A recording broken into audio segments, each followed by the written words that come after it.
আসসালামু আলাইকুম রহমতুল্লাহ। গত কয়েকদিন আগে ওসমান হাদিকে গুলি করা হয়েছে এবং তার গুলিটা মাথায় করেছে। তো এ ব্যাপারে আমরা নিশ্চিত যে তাকে মৃত্যুর উদ্দেশ্যেই গুলি করা হয়েছে। কিন্তু আমরা কি ভেবেছি যে তাকে কেন গুলি করা হলো?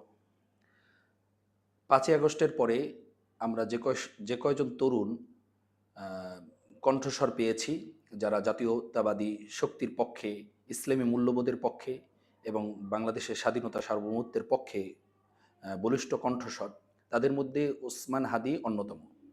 ওসমান হাদিকে গুলি করার যে মূল উদ্দেশ্য আসলে কি হতে পারে? যেই গুলি করুক, কে করছে বা কে করে নাই, সে বিতর্কে আমি যাচ্ছি না।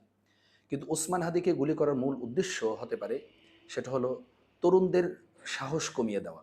অর্থাৎ তরুণরা যে সকল ভাষায় তারা কথা বলছেন এবং যে বলিষ্ঠ ভূমিকা পালন করছেন, এক্ষেত্রে দেখা যায় যে বাংলাদেশের পুরানো রাজনীতিবিদ যারা আছেন, রাজনীতিতে যারা মুরব্বী আছেন, দেখা যায় তাদের অ্যাঙ্গেলে বা তাদের সুরে তারা তরুণরা কথা বলেন না।